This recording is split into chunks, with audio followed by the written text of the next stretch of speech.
Okay, one last part here to the problem. So, we're only 45-50 minutes into this problem, so, it's kind of a everyday run-of-the-mill problem. The last part here, 50 milliliters of sodium hydroxide. So we said back up here in part E is where we hit the equivalence point.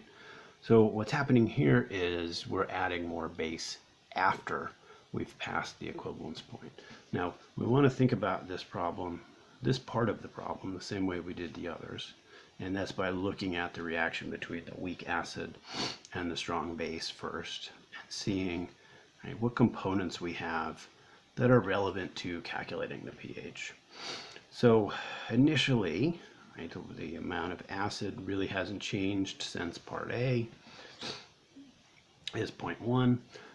Now that we've added another 10 mils of sodium hydroxide, we know that is another 0.0025 moles, because we've done all the pieces of that calculation multiple times before.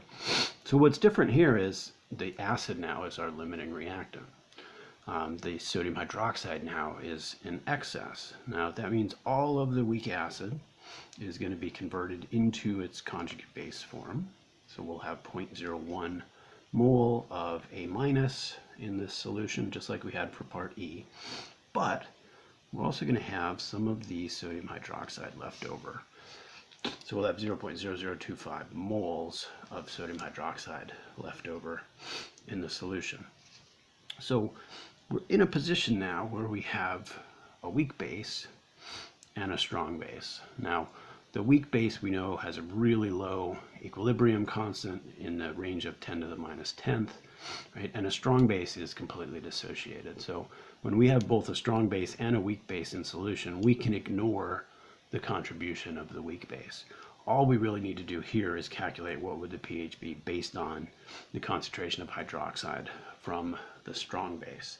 Now, again, we need concentration though, so we need to change this quantity of moles into a concentration, and that means we've got to factor in what is the volume of the solution at this point. So we've got 0.0025 moles of hydroxide ion in this solution.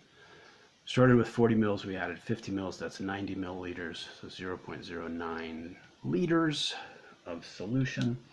Now if we divide that out, so 0.0025 divided by 0.09, we get 0.0278 molar for this solution. That's the concentration of hydroxide ions in this solution.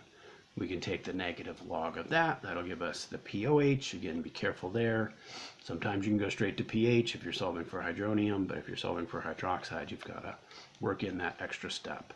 The pOH here comes out to be 1.56. Subtract that from 14, that'll give us the pH of this solution. So the pH now is 12.44, right? And we see a big jump there. That's the difference from a weak base solution to a strong base solution. So we should expect a fairly big change when we add extra strong base into our system. Now, from here, if we kept adding more sodium hydroxide, the problem would not change from this point. It would just be a question of how much hydroxide ion is left over and what is our total volume. So the pH would continue to go up, but it would only go up a little bit because we'd add more, but we'd also be increasing the volume. So our pH would stay in the range of 12, maybe up to 13 as we continue adding strong base. But that's the end of that problem. That covers all of the material in chapter 16. And we're ready to move on to the next chapter. We'll finally get away from equilibrium and we'll start talking a little bit about thermodynamics.